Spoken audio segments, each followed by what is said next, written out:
Okay, so in this video, we're going to go over graphs of quadratics. Now, there are two forms of the graph. We've got vertex form and x-intercept form. So it looked kind of scary, but basically from this equation here, you can just read off the vertex with b and c. So b would be the x-coordinate and c would be the y-coordinate of the turning point, which kind of looks like this. Or if you've got a quadratic like this, your turning point would be that one there. Then you can usually figure out a from another known point on the graph.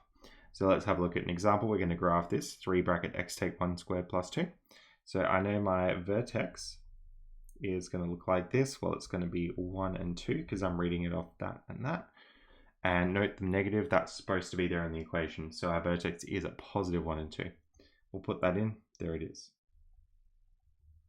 Next thing we might want to work out is our y-intercept. And our y-intercept usually happens when x equals 0.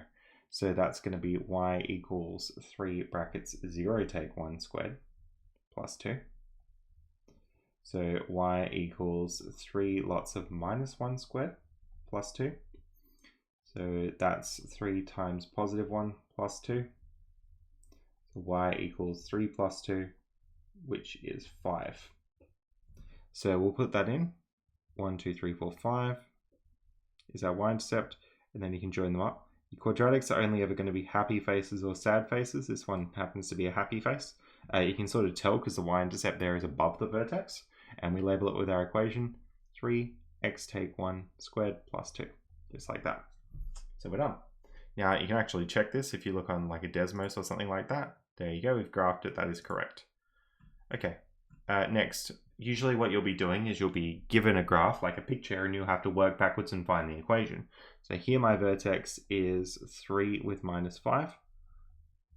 And that means my equation is going to look like ax take 3 squared take 5. So now I can sub in this known point here. So x is 0, y is 13 to find it out. So 13 and x is going to become 0.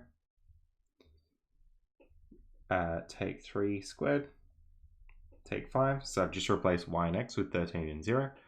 So 13 equals a lots of minus 3 squared take 5. So add 5 to both sides.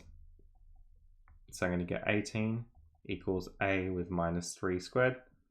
Minus 3 squared is just positive 9. So 9a. Divide out by 9, you're going to get a equals 2.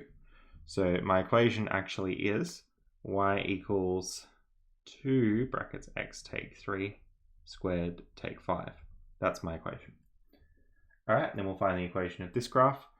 So we've got this, our vertex is at minus 1 and 2. So our equation is going to look like ax plus 1 squared plus 2, just like that. Then we've got this y-intercept 0, 1.5, x and y. So you're going to be subbing in y for 1.5 equals a 0 plus 1 squared plus 2. So that's really good.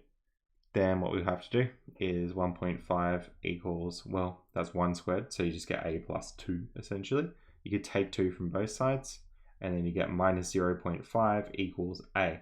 So this equation is going to be y equals minus 0.5 brackets x plus 1 squared plus 2. And you can always double check that with Desmos. So if we have a look at maybe this graph here, I've already put it in and this seems to match what we had before. So that's really good news. There we go. All right, we're continuing graphs of quadratics, but we're going to look at the x-intercept form. Basically, two things in the brackets here are going to give you your x-intercepts, which is similar to what we've done with sum and product already.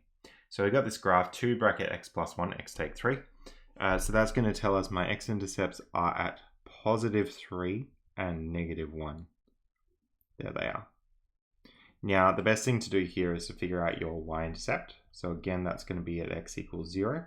So y is going to be 2 brackets 0 plus 1 and 0 take 3.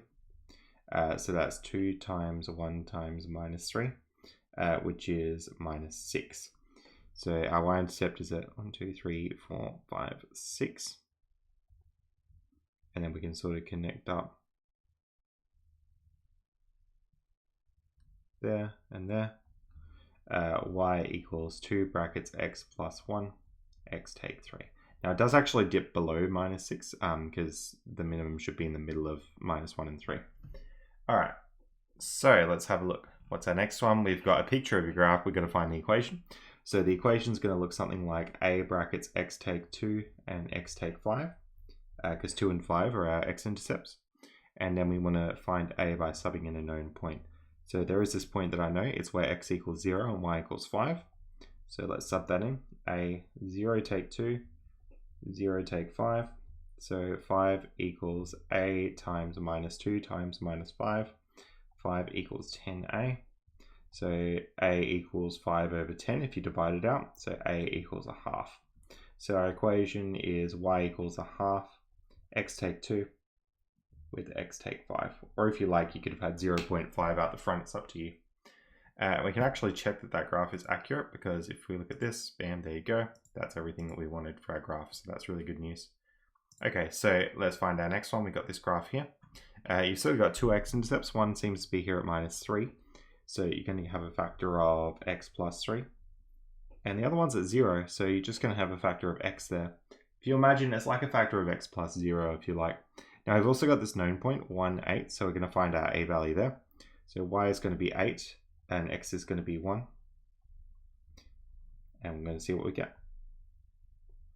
So 8 equals a times 1 times 4. So 8 equals 4a, which would tell us a is going to be 2. So our graph is y equals 2x, x plus 3 for this one.